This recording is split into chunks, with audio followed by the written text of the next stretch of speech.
Hi everyone, I'm Dr. Brad Musil, and welcome to the course introduction and overview video for Philosophy 124, Logic and Critical Thinking.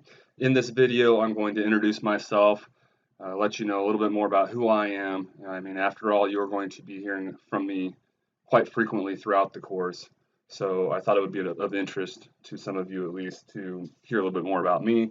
And then I will invite you to introduce yourselves as well in the course forums online. That way we can, all get to know one another. Again, one of the themes you're going to hear throughout this video is if you need help, go online, voice your questions in the forums. That way we can all sort of benefit from it together, right? Chances are if you have a question about something, someone else does as well. And I feel like these introductions go a long way towards making us more comfortable doing that, for example, sooner. So that's just one of the reasons why I do these introductions at the outset. You'll probably hear more about me than you'll ever care to know. I know I didn't like going through and doing introductions myself when I was a student in classes, but I've grown to appreciate, again, at least on day one, right? You don't want to do too much. Why not go through some basic introductions? So if we were meeting in a face-to-face course, you would hear the same spiel from me, and then I would turn the tables around and go through and ask everyone to say a little bit about themselves as well. So we'll go through introductions, and then we'll go through the syllabus, course schedule. We'll try to give you an idea of what to expect, sort of a lecture by lecture basis, but then also give you a purview of the course, in a broad sense. What are we doing in section one? What are we doing in section two, and so on. So I'll speak to that as well in this video. I'll go through some important points with respect to resources that you want to be well acquainted with. The Q&A documents, I'll reference those. The notes regarding the online format document. Obviously the course syllabus schedule and so on. So I'll reference those. We'll go through some of the more important points related to those documents. So after this video, hopefully you feel somewhat comfortable, with respect to who I am, knowing who I am, a little bit more about me, feel comfortable sort of getting into things and speaking a little bit about yourself.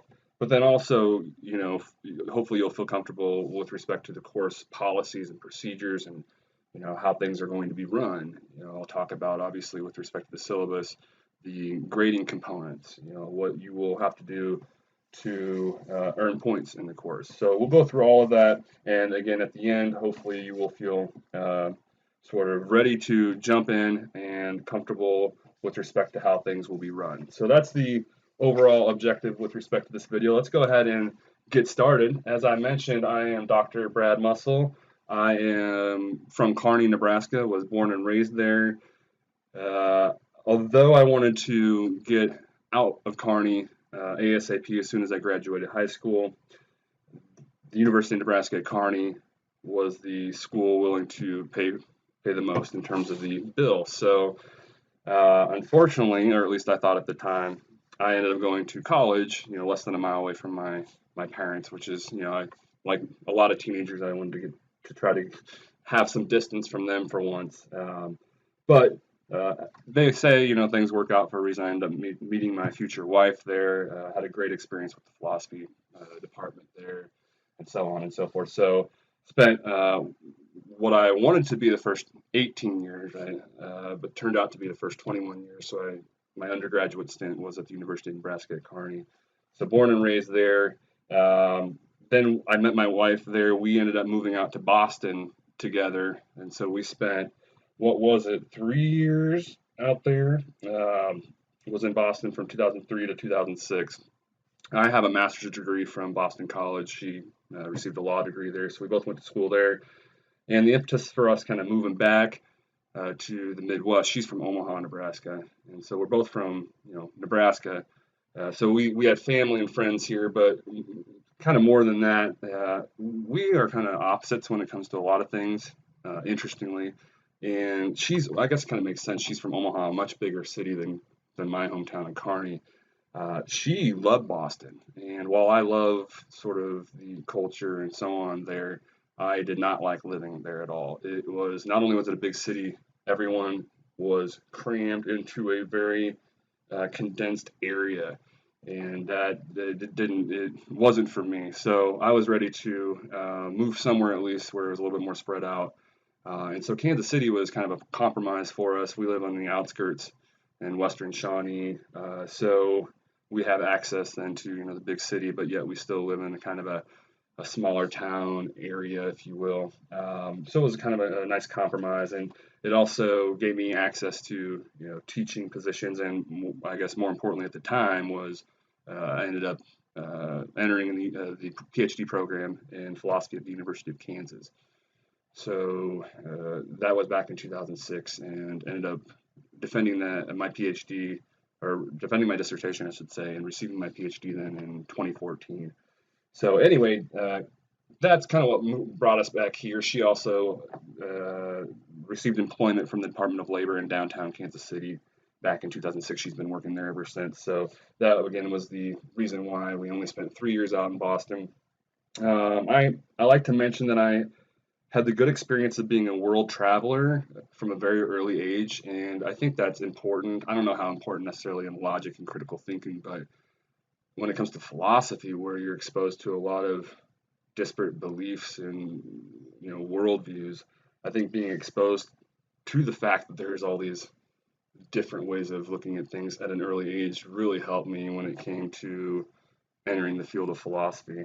So I was lucky. My dad's job entailed a lot of travel, and so I would go with him, not only here in the United States, but then around the world. I'm only missing in terms of continents Antarctica and Asia, and I'm willing to bet I'm not the only one missing Antarctica. And I'm sure I'm not alone. It's probably many of you that have had the good benefit of traveling quite a bit. Again, I think it's been great in terms of my subsequent philosophical career, and kind of exposing me at an early age to, again, a wide range of ways of looking at things. Anyway, I mentioned my wife. We've been married for a long time now. It's been 16 years at this point. So we have 4 kids who we occupy our time more and more and more. So I was just thinking, the youngest now is 6, and they're all completely involved in all sorts of different activities. So while I'm not as busy during the day because they're all at school now throughout the day, nights are just crazy throughout the week. And so I guess one of the things I'll mention while I'm thinking about it is that I want to be as accessible as possible. And if you're in the course, in the syllabus you'll have my phone number. Feel free to call me anytime. But there's a good chance that I might be busy at the time. And so if I don't answer, I do make a concerted effort to get back to students as soon as possible. So call day or night, anytime. If I'm sleeping, I won't have the phone near me. So I mean that in all seriousness. You can call at any point, and I do try to get back then to you as soon as possible. Email or calling me is the best way to reach me. But so what made me think of that, and again, was we have 4 kids, 3 girls and 1 boy, and so they do occupy a lot of our time. I used to be daddy daycare, and I used to give a spiel about how I was daddy daycare, but that's not so much that anymore. It's daddy taxi, along with mommy taxi. So yeah, things are interesting at night now in particular. So I mentioned my 3 daughters. Abigail, she just will be turning 13 at the end of this month, so we're in June. And Sophia and Zoe, they actually share the same birthday, June 3rd, and so they just had a birthday. Sophia turned 9 and Zoe turned 6, and Zoe is our youngest. As I intimated earlier, she's again 6 is our youngest. And then Jack is our only boy. He turned 11 in December. So I have alluded to, I wanted to mention a little bit about my background, in philosophy. So this is a course you're taking through the philosophy department. So I mentioned the University of Nebraska at Kearney. I have degrees in psychology and philosophy from there, and then went out to Boston, where I received a master's degree in philosophy from Boston College. And then I referenced the University of Kansas as well, right down the road in Lawrence. I received my PhD from there in 2014. So Johnson County Community College where I'm presently teaching this course. I've been teaching there since the fall of 2007, so it's been quite a while now. I've also taught it's been a while since I've taught at some of these other schools, but you know, years ago I taught at Rockhurst, University of St. Mary, a plethora of various schools around the Kansas City region as well. But now it's primarily just been Johnson County Community College, where again I've taught since 2007. Okay, now the stuff that really matters. I'm into sports, fantasy sports. I like our fantasy football league. We're very devoted to it. We've been playing since I want to say 2006. We have a 13-page constitution, which we uphold rigidly. Yeah, so love fantasy. Usually in class, I would poll the students, and there's always like one or two that are diehard fantasy, football players in particular, but do like the fantasy sports. Played baseball and football and basketball growing up.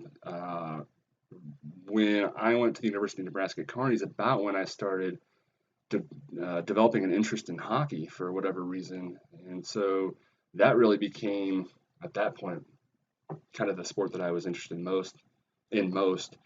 And fast forward 15 years, whatever it's been later, 3 years ago, I decided on a whim, well, why am I just watching it? Why have I just been watching it all these years? I finally decided to take the dive and try it out. And I've been playing, there's an arena, one of the three ice hockey arenas in the Kansas City area right now. One of them is right down the road here. So I've been playing in leagues. I'm on two teams right down the road playing. Every Sunday we play. So love that. It's become a big time hobby of mine, starting to learn about, sticks and skates and all of that. So really picking up on that. Also started running about the same time. Don't know where that came from. 20 years ago growing up, I always hated running. I still don't really like running. If I didn't have music to listen to or a podcast, I don't know if I could actually run the miles I do. But in the interest of sort of getting in better shape, started doing that 3-4 years ago or whatever it's been, and kind of stuck with that and really have come to appreciate the benefits of that. So that's another thing I picked up recently. I actually have one thing I picked up in Boston was guitar. Started playing that in Boston. What's it been? Almost 20 years ago now. And I'm looking this way because along this wall I have like five or six. I have 7 guitars hanging up along the wall. And started, as I mentioned, playing about 20 years ago now. I guess it's been. Don't get the wrong idea. I have no skill whatsoever. Even though I really did try for a while, especially before kids. Now I hardly ever have the time to play anymore. But yeah, no skill really there, but do like to mess around on the guitar when I get a chance, which is very rarely these days because with 4 kids, it's hard to turn up an amp and jam on a guitar anymore. I'm willing to bet I'm not alone on this boat either, but I'm a huge music fan. Now, in my humble opinion, it's all gone downhill from the 60s and 70s, so the classic rock era. I'm a huge fan of the classic rock era. Pink Floyd, Jimi Hendrix, The Doors, etc. Another thing I guess I would mention is that I picked up strategy board games, and not only me but my family. We're huge fans of strategy board games. This started actually when we brought my firstborn home, Abigail. I have a vivid memory of when she would be taking naps. Back then, I had time to actually play video games. I would go on to Xbox, I think it was called Xbox Arcade, and I stumbled upon this game, The Settlers of Catan. And it's not like if you're like me, I grew up with Monopoly, the game of life, you're spinning spinners, rolling dice. It's not like that. I mean, these are thinky games, and The Settlers of Catan, I'd never played anything like it. And so instantly fell in love with this sort of strategy game, and so now we have a huge library of these strategy board games. I've even designed several myself, and so we like to play those games when we get a chance. So Settlers of Catan is the one that really, so no doubt some of you have probably played that at this point. It's become pretty big. That's the one that was they call them gateway games. That was my gateway game. What else? I guess the last thing I'd mention is, and this comes with the territory. Most philosophers, at least in my experience, love their books. So I have love books as well. I have a huge library. Um, we're all pretty big readers. My kids all read a lot as well. So we have books, all over the house typically. In addition to, I have, like I mentioned, a big library out in the garage. So I think that's it. As I mentioned, probably way more than you care to know about me. I would like to, as I mentioned before, encourage you to do the same now. Go on to our chat forum and introduce yourself. At this point, you've probably, hopefully, read my course announcement where I encourage you to do precisely that. Go on if you have time and introduce yourself. What makes you interesting? Do you have any weird idiosyncrasies, unique hobbies, or what are your hobbies? They don't have to necessarily be unique. What are you interested in? Does anything stand out about you? And if you're on the shy end of the spectrum, would prefer not to say much, that's fine too. You can just tell us who you are, where you're from, what your major is, something along those lines. But again, just want to get us to start to feel comfortable kind of interacting, especially because this can be a difficult intro level, course. And if you have questions, you need to, again, feel comfortable approaching me and hopefully, again, voicing your question online in the forums so that everyone else will have the benefit of hearing our interaction as well. Because again, if you have a question, odds are someone else in the course might have the same question. So, okay. I think before we get into the nitty gritty in terms of the syllabus, the course documents, and so on, one other point I would mention is that I realize that for a lot of you taking the course, you're not necessarily taking the course because you have an interest, at least one you're aware of at this point, in logic and critical thinking. You're probably marking something off the list. You have to take it for whatever reason. And I realize that, and I understand that.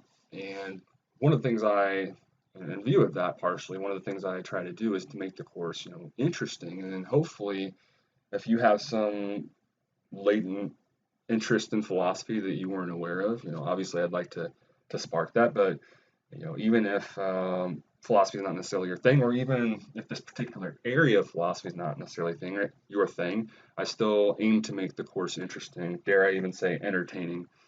And then obviously, hopefully, you find it enlightening, that you find it worthwhile. And I do think that this is a different type of philosophy class, and I'll get into that in the first few lectures when we carve out what exactly we're up to here. But this one in particular, this course in particular, I think it becomes pretty clear pretty early on how valuable what we're talking about can be. And I guess sort of, what is my aim in general and sort of what am I going for? I actually got an email from a student this that just finished up this past spring of 2021, took the course, and I got an email from her, and it really speaks to kind of what I'm going for, what I like to hear from students, what I hope every student kind of experiences. And I didn't copy all of the email, but this is most of it. So she writes, "Thank you. Wow, this was a super tough semester for me. Thank you for teaching this online course. Learning about good and bad arguments actually helped to keep me sane in a somewhat difficult situation I had. Being able to name why someone else's argument is flawed was refreshing, and it helped me make stronger arguments. I cannot explain how valuable this is in my life. Thank you. I hope you have a great summer." I hope you have a great summer as well if you happen to listen to this. I'm not going to name her, but that was awesome to receive. And again, I hope that all of my students come away from the course sort of with that experience. And so I hope it's enlightening and hopefully somewhat entertaining, regardless of where you fall on the spectrum of your interest in philosophy or your interest in logic and critical thinking in particular. Again, my wife and I, totally opposite ends of the spectrum in terms of our interest in philosophy and discussing, philosophical issues. Um, So regardless if you were like me and thoroughly enjoy philosophical discussions from the get-go, or you're like her and it's not necessarily your thing, I hope you find the course entertaining and enlightening. Okay. Now, I want to be sure to show our textbook. It's very important that you have the right textbook. From edition to edition, they change things up, oftentimes dramatically. And that includes, switching where chapters were. Chapter 8 becomes chapter 9, and what was 921 becomes 817, and so on and so forth. So it will not work if you have the 12th edition, the 11th edition, the 10th edition, the 9th edition, the 3rd edition. So no matter what email you send me asking, will the 5th edition work? No, it won't work unless it's the 13th edition. So that is, again, the 13th edition is the one we will be working with. Now, up until this very semester, I had been working with the 10th edition. Just FYI, you will, in the lecture videos, you will see me, in the lectures in general, you will see me referencing the 10th edition all the time, and also previous editions I've worked with, because to be honest, sometimes I like how they characterize things in previous editions more than I like it in the current iteration. So you'll see me referencing the various editions throughout all the lectures, but you need to have the 13th edition for the homework and the reading itself. Okay, so you will be responsible for the chapters that are assigned from the textbook and then all the lectures. So there'll be 12 lectures. We'll say more about this when we go through the course schedule. Okay, but again, textbook, it's not optional, and you have to have the right one. Why? Oh, I guess thoughts on the book real quick. I hang on to the previous iteration that I'm working with as long as possible. It's easier, to be honest, on the one hand, because then I don't have to update lecture notes because when they change pages and so on. But I'm also under the impression that students have told me that they can get these older editions oftentimes for $3-4 versus 100, whatever it is for the brand new one. So that is the reason, one of the main reasons, really, why I would always stick with the one, not change it constantly. But the bookstore has been impressing me. I guess it's very difficult to find the one I'd been working with, the 10th edition. So I wanted to speak to kind of why I changed at this point to the 13th edition. Really, I had been delaying as long as possible, and so I promised that come the summer session, I would make the transition. So that is the impetus for me adopting the 13th edition at this point. I do like, so there are things I like about the 13th edition, but there's certainly things I like better about the previous edition. Regardless, though, I do appreciate how the authors offer there's a survey of all the pertinent issues that we have to discuss. And I think they do it in a kind of entertaining way, which again is one of the things I kind of strive for myself. So that's why I adopted their particular text, even though I'm not a big fan of the constant new editions. We're talking about most of this stuff has been around for 2,000 plus years, dating back to Aristotle. We'll talk about that in the first few lectures. I don't know, why we need 13 editions, but anyway, that's enough of that minor rant, I guess. Okay, so let's go ahead and talk about the syllabus. Where's that here? Done with this.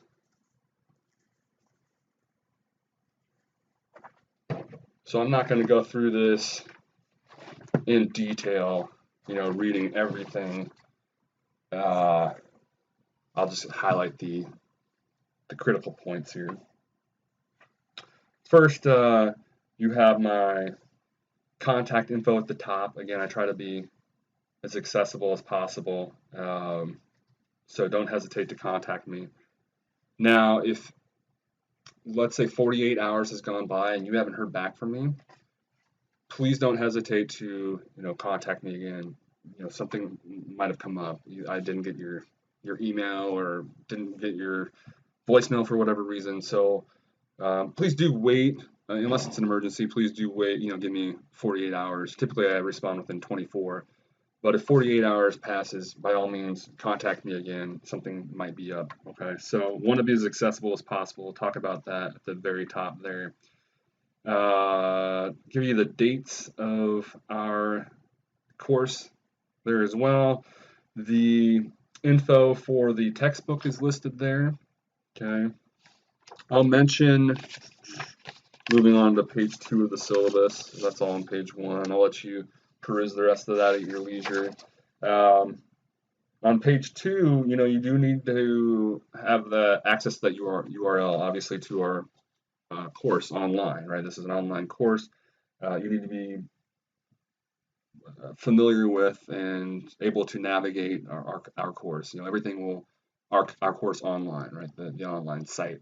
Everything will be done through that, right? The quizzes, take the quizzes through the website. All my lectures will be provided through the website. Homework assignments will be turned in through that website. So again, that's the URL for it, and you'll need to make sure you're comfortable with that. So let's go ahead and talk about what the most important thing, arguably for a lot of you, right? Grading.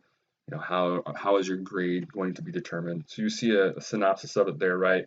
Under the grading heading, you're going to have 4 quizzes that are worth 80% ultimately of your final grade.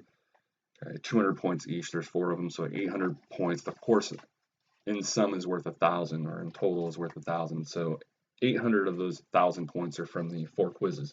And then you also have 4 graded homework assignments. Now we'll talk about here in a moment the homework assignments and how you'll actually turn in more than 4, but only 4 of them will be graded. They are each worth 50 points, okay, for a total of 200 points then. So hence that's 20% of your total grade then will be determined by these homework assignments. And that's exactly how your grade will be determined. Okay. One of the things I mentioned in the Q&A, so I provide these Q&A documents, which is like previous questions from former students. And in the general Q&A, one of the students asked, it's a common question I get, can I do anything to boost my grade? No, it's determined exactly as outlined in the syllabus. Okay, so that's not going to change. I have an obligation to uphold, the policies and procedures outlined in this syllabus. So this is how your grade is going to be determined. Okay, as indicated here, and is pretty traditional, right? A is 900 or 90% of the points, so 900 plus in our course. B is 80%, and so on and so forth.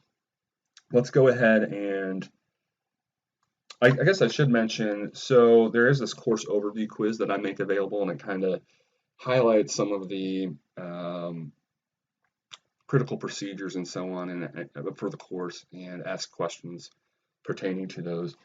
And I will mention that so in borderline cases at the end of the course, so you're real close to the next letter grade but didn't quite get there, if you completed this quiz and you've been an active participant and engaged in the course throughout, right? You have routinely submitted assignments, maybe posted things when you had questions and so on. Okay, then I will bump you up, or consider bumping you up, I should say. Okay, but you have to have had completed the course overview quiz, so I want to note that. Okay, so make sure, and that is due at the beginning, towards the beginning of the course. So make sure that you do complete that. I mean, it's optional, but make sure you complete it if you want to be considered, to be bumped up in a borderline case. Okay, so let's go ahead and talk about the main component of. I'll do this backwards in my notes. Let's talk first about, I got the quizzes since that comes first in the syllabus itself. So there's 4 of these.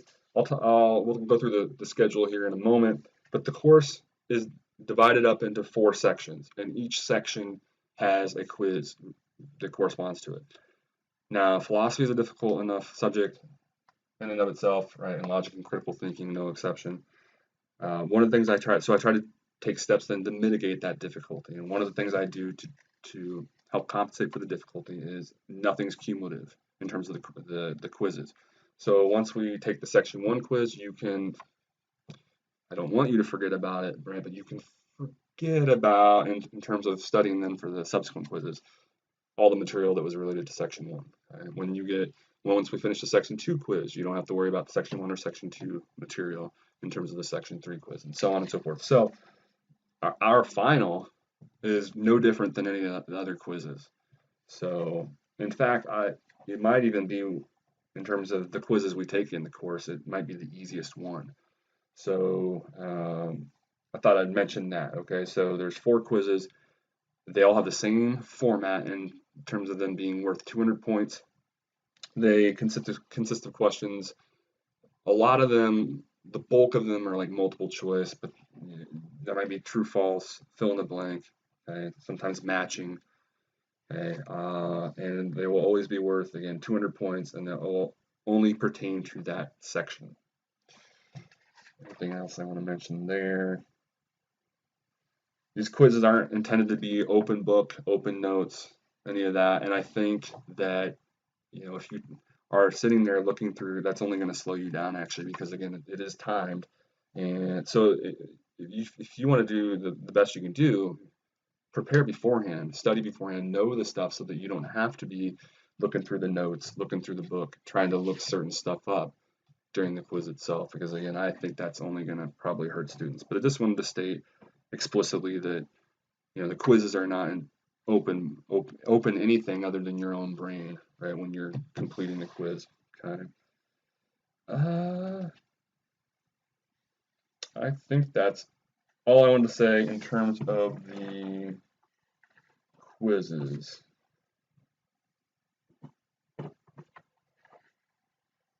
Now, for the other component of your grade, the homework assignments. First, how many? So there are 12 lectures in the course, 3 for each of the 4 sections. Every lecture except one, the first one, has a chapter in the textbook that corresponds to it. Every chapter has then a homework assignment associated with it. So basically you're going to have 11 total homework assignments that you should be turning in. The only lecture that doesn't have a homework assignment associated with it is lecture 1, which again also doesn't have any reading, right? There's no chapter associated with it. It's just me. I'll say a little bit more about this at the very end of this video. It's just me giving you a general introduction to philosophy itself. Okay. So I do want to note there are going to be 11 homework assignments that you'll be turning in, and they're clearly indicated on the schedule, which again we'll go through here in a moment. Okay. Now, only 4 of those are actually going to be graded. I don't tell you ahead of time, and I go through all this and mention all this in the syllabus and the notes regarding the online format document and so on, but only 4 of them are actually going to be graded. I don't tell students ahead of time, okay, I want you to be doing all of this practice, right? It's essential in logic and critical thinking that you do all of the work, because that's how you get better and actually start to understand a lot of it. And so to help ensure that students are doing all of the work, I don't announce ahead of time which of these assignments are graded. Right? So you're turning 11 in, 4 of which will be graded. I will announce shortly after a graded assignment was due, I'll announce that it's going to be graded. And I try to get those graded and returned in a reasonable amount of time. I shoot for a week, within a week, and typically I can make that happen. What else? Oh, so again, I outlined this. I think it's in detail in the notes regarding the online format document, but I'm working with Canvas, and I have to work according to what it allows me to do. And basically, I can't set it up so that I indicate ahead of time which of the 4 are going to be graded without showing you. So in sum, I have to present all of these assignments from the beginning as if, in a way, I have to set it up in a way such that they all say from the outset that they're not going to be graded. And I'm emphasizing this now. But when one of the graded ones, one of the ones I will be grading is graded, at that point I will go in there, change that particular assignment, and it will no longer say that, right? And it will be graded. Okay, so I just want to point out that they're all going to say at the outset, given how Canvas is set up and how, what I have to work with, they all say that they won't be graded, right? Each of these 11 homework assignments, but 4 of them will be graded, okay? So they're all due by the dates indicated on the course schedule, which again we'll talk about here in a moment. So Again, I wanted to emphasize, although all of them say they will not be graded or count towards your grade, 4 of them will be. So no excuses then. I can't tell you how many times, even though I go through this, right, in the course documents, how many times, a year, once or twice a semester usually, I saw that it wasn't going to be graded, and all of a sudden it is, it did say it was going to be graded. I would have done it if yada, yada, yada. I'm telling you right now, right? So I don't mean to sound like a jerk, right? But I've got to outline all of this and be firm about it here at the outset, and hopefully, given that, then we won't face any issues down the road. Okay. I will mention as well that all the writing, so there's about halfway through the course, we start doing some writing assignments with the homework. And so what is that? Like lecture 7 starting, I want to say with lecture 7 and whatever chapter, what would that be? Chapter 3, that we start doing a writing exercise. It's not much, but I just want to point out that those will have to be 1 to 2 pages typed, double spaced, using 12-point Times New Roman or Calibri font. And I'm just stressing that now again so that we're clear. This is outlined somewhere. I want to say that it's actually in the syllabus, and it's also in the notes regarding the online format. Okay. But again, that you won't have to worry about that until halfway into the course. Okay, the writing exercises. So I do want to mention again, I think I said this earlier, I post the answers, or I think I mentioned that I'll announce the ones that are graded shortly after they were due. But I post the answers for all of the homework assignments shortly after they're due. And then, so you'll always have the answers shortly after the homework assignments are due.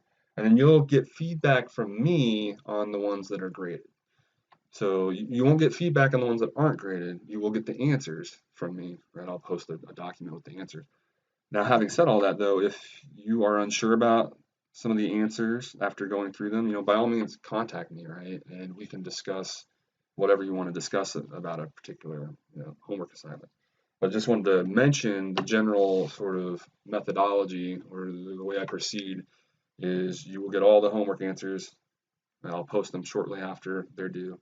And then you'll hopefully within a week from the ones that are graded, right, you'll actually get feedback from me in terms of the ones you got right, the ones you got wrong, and so on.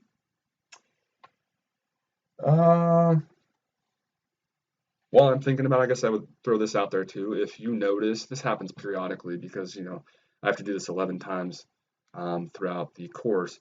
If you notice, it's the homework was due yesterday or the day before, maybe you give it a day or two, but you notice the homework answers haven't been posted, shoot me an email. I probably forgot to post them. Okay, so I just wanted to mention that. Okay, that's that. I think we're ready to then go ahead and discuss the course schedule and I want to give you an overview of the course, how it's going to work in general, and then kind of what to expect in a sort of, I guess, day-by-day basis as well, or depending on whether you're taking it over the summer or during the spring, right? It might depend whether it's a weekly thing or a daily thing, but what to expect kind of a lecture by lecture basis, if you will, versus also I want to kind of give you the big picture perspective. So hopefully that makes sense. That's what I'm going to try to do now. So I want to mention this is available. I have both the course schedule and I'll be uploading as well a course overview then. So the course overview just kind of nicely captures what we're doing in general, the 4 sections of the course, the titles of the lectures, and the corresponding chapters of the chapters of the book that then correspond to those lectures, without all the detail of the course schedule. Okay, like all the particular homework exercises that are due on what particular dates. Okay, so I wanted to mention that both of these will be available, and they're both kind of nice. The course overview again gives you kind of a more general overview of what's going on, and then you'll want to use the schedule if you're taking the course, obviously, to make sure. Let me start with that. On the dates on the course schedule, the idea is you will have done anything listed under that date by that date. Now, lecture one's kind of an anomaly because, again, there's no associated reading and no homework associated with it. But then, so for example, the summer 2021 course, June 8th, you'll want to have read chapter 1 in the textbook, pages 1 through 34. Now, I guess most of the time, actually, those last few pages are just like homework exercises and answers to some of the homework exercises, so you won't actually read that per se, but that's all of chapter 1. You'll be responsible for reading all the text and then doing in this case, on June 9th, summer session, we go Monday through Thursdays how I set up the schedule. So the next day, that's probably a Wednesday then, whereas June 8th was a Tuesday, then you'll be turning in the homework, okay, by midnight, by 11:59. Okay, don't wait till the last minute either. You'll save us both headaches. But you need to turn it in by 11:59 in theory on June 9th. Okay, you'll have turned in all that homework. Okay, for example, exercise 1, numbers 1 through 12. That'll be due along with all those other ones indicated there. Okay, so that's kind of how you should approach the schedule session by session. We start off, I indicate in the first session, if you will, go over the course website, make sure you're familiar with that.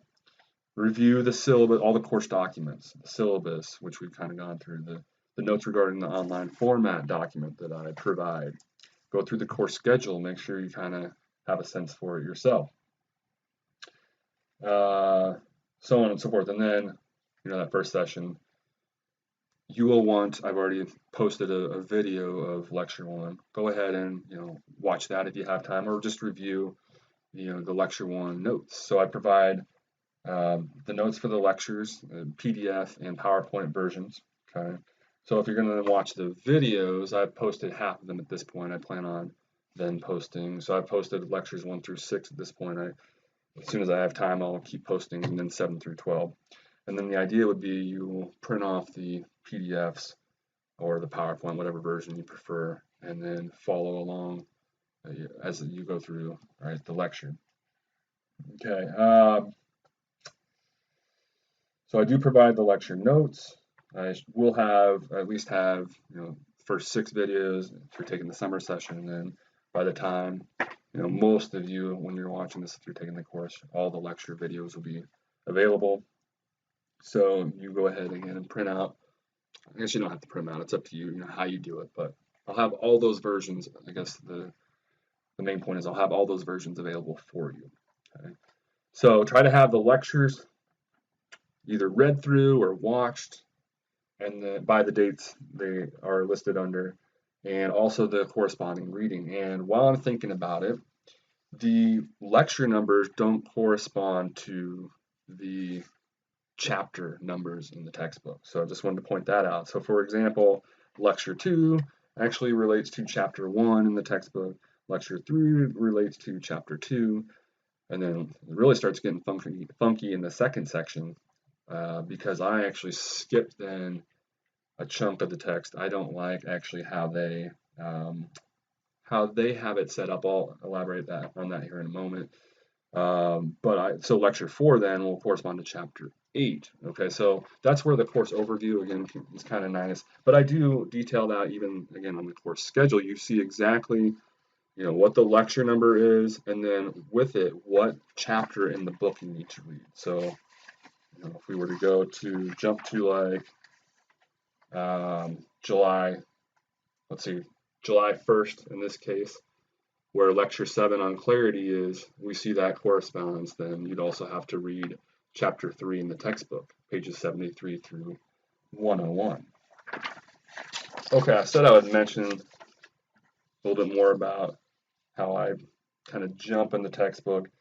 So I can speak to that then by going to the course overview and talking a little bit about how the course is set up. So I like to start general, easy, okay, at least in theory. So that's what we do.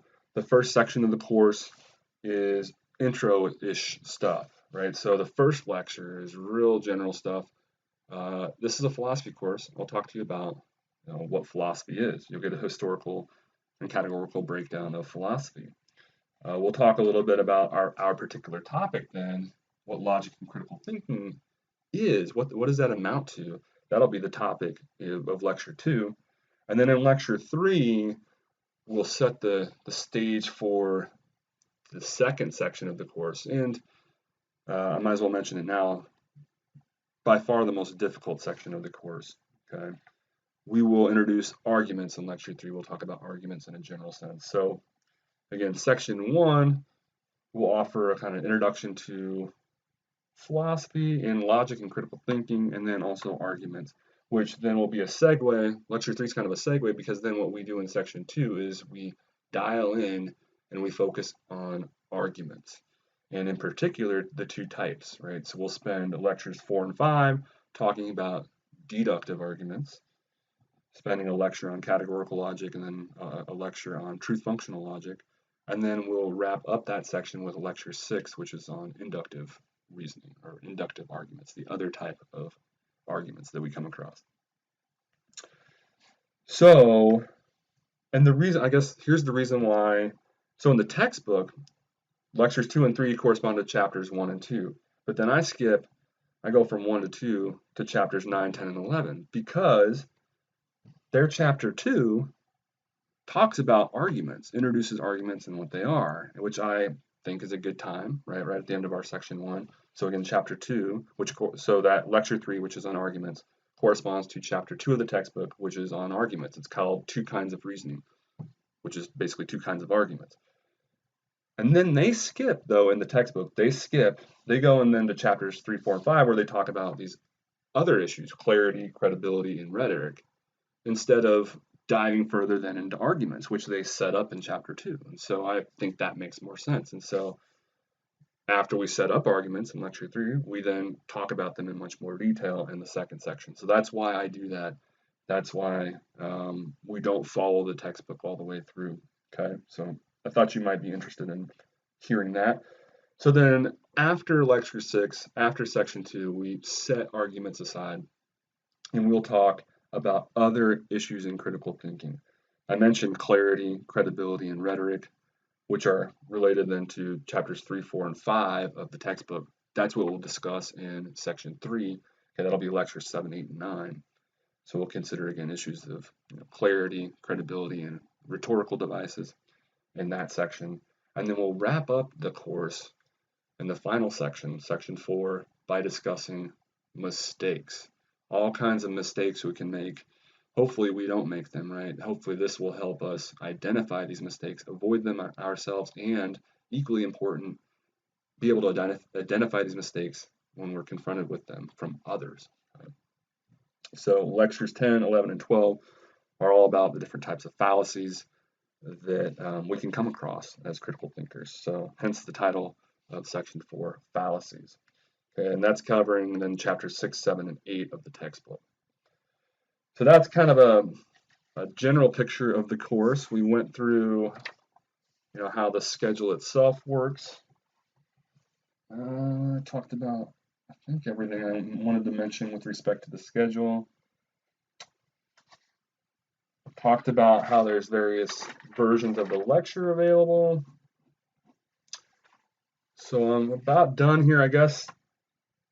I would speak once more to the difficulty of the topic, philosophy in general, and this in particular. Even some really smart people, I'll elaborate on this in the first few lectures. Even some really smart people can struggle with this particular topic for whatever reason.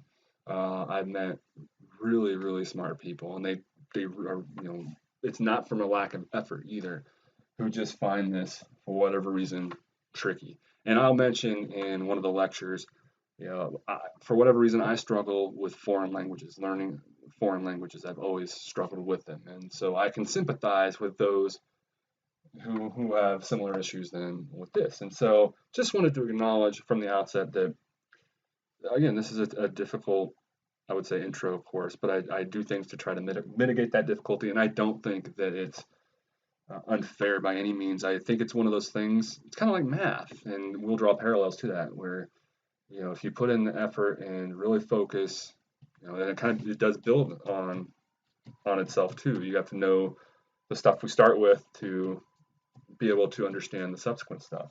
But if you put in the time, just like math, do the exercises, the problems, you'll find that it is, you will be rewarded if you put in the effort. But I wanted to say, so again, acknowledge that it can be difficult, but I do all sorts of things to try to ease that pain and learning this, in the learning process, if you will. Uh, I'm here to help, as I mentioned, so I'm obviously one of the resources available. I mentioned the Q&A documents that I make available. In the ones that correspond to certain sections, like section 1 Q&A, sometimes I'll elaborate so those are all, like, again, prior students that had questions about those areas of the course, and so I'll elaborate if they had questions about certain material. I'll elaborate in my answer to them. So make sure you're consulting those. So there's a good chance if you have a question about something, it might already be addressed in those Q&A documents. So I provided those. Again, don't forget about me. The forums. If you have a question, please do think about voicing it instead of just emailing me. Voicing it in the forum, so that way everyone else can um, hear the response as well. Now, again, if you're on the shy end of the spectrum, no worries, no problem. Feel free to email me or call me or whatever you feel more comfortable with. Okay, I think that's all I have in terms of this, introduction and overview. We went through, you heard all about me. I introduced myself and who I am, and then you got hopefully a good overview of the course. You hopefully feel like you are in a good position to proceed and know what to expect in terms of how you'll be graded, how to proceed in terms of the schedule. It's uh, I should emphasize the onus is on you to be familiar with all the policies and procedures outlined in the course documents. Okay? I emphasize routinely, for example, that there's no late assignments or quizzes, no retakes.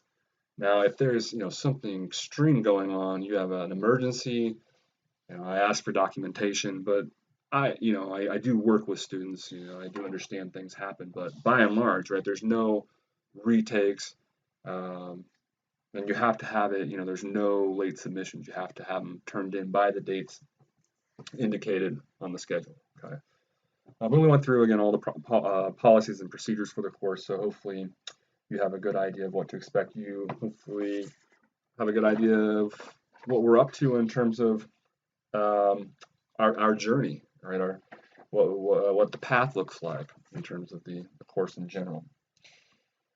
So that's what we did. I wanted to offer a quick preview here before I let you go then. So what are we going to be doing in section 1? I kind of spoke to it already when I went through and gave you a general overview of the course, right? But in lecture 1, I'm going to start very broadly and talk about philosophy in general, which I like to do in all my intro courses.